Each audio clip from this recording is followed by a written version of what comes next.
What's up, everybody? Chris here, and man, oh man, do I have a treat for you today. Not all that long ago, I saw that there was going to be a Liberty Prime statue release that you could pick up on sites like ThinkGeek. I think you could pre-order it from GameStop as well. I went the ThinkGeek route with this, and I've been keeping a close eye on when it was going to be released. I knew it was going to be toward the end of May, but I don't know that they ever actually put out an actual date. But just, the other day I got notified that it had shipped and newly arrived via UPS at my door. Here it is, the Fallout Liberty Prime statue.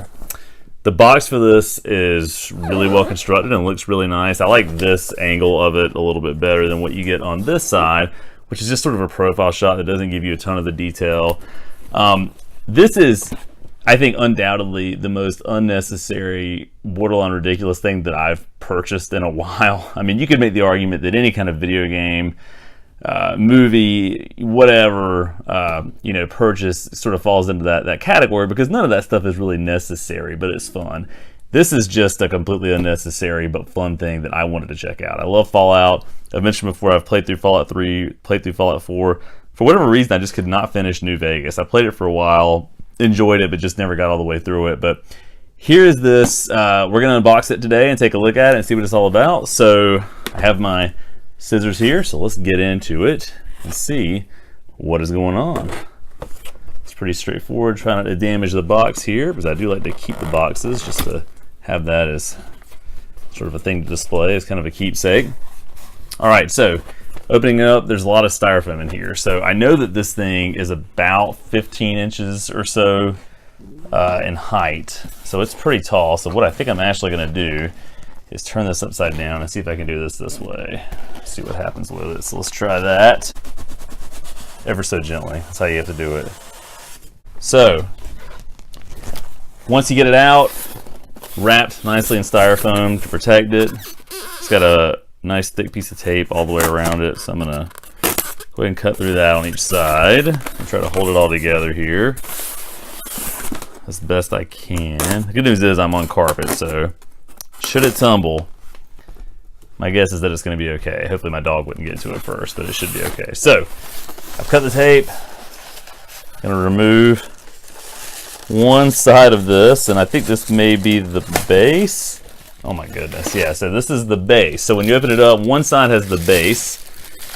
Yeah, and to get a sense of this, I remember the specs on this saying the base was about 10 inches in diameter, and sure enough, that seems about right. You flip it over, you can see the Fallout logo, the ThinkGeek logo, the manufacturer logo, and this is pretty nice. It's not overly heavy, I wouldn't say.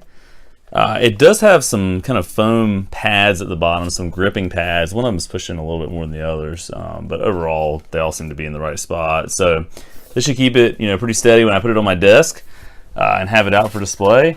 But now for the main attraction, I'm going to set the base down, and I'm going to assemble this, of course, here in just a minute so you can see what it looks like put together. Here it comes, Liberty Prime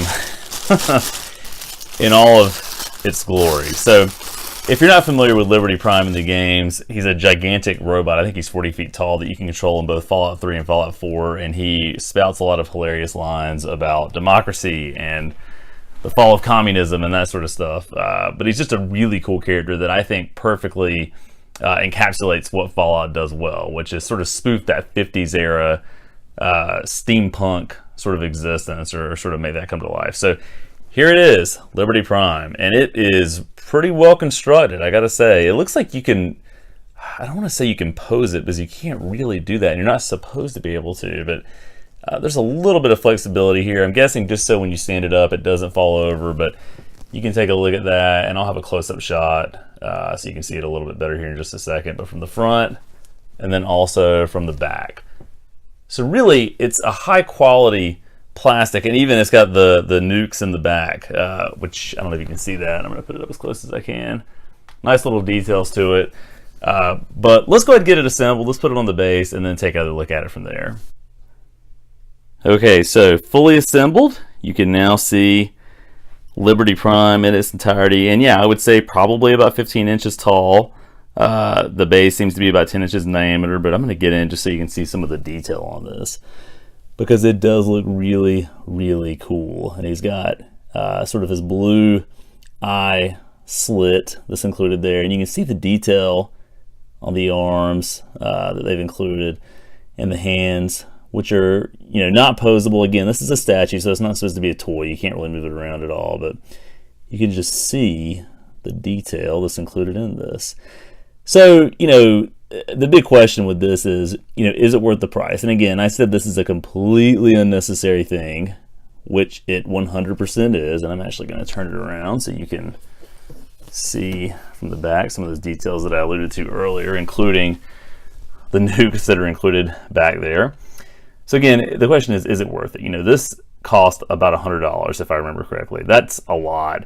And I almost didn't buy this because it felt so completely insane and ridiculous and unnecessary. But I've never actually really had a nice piece like this for my video game room, our office here that we have in our house. So I was looking forward to this when I heard that it was going to be a thing, it was going to be released. And so I definitely wanted to pick it up. I would say that for the overall quality, it is really cool, and it's something that I'm going to appreciate for years to come, of course. $100, you know, it is a little bit steep. You know, just looking at it and feeling it, I would say that maybe $80, $70 would be a little more reasonable for it. But again, I'm going to get a lot of appreciation out of it. So overall, I'm really happy with this. I think it looks really cool.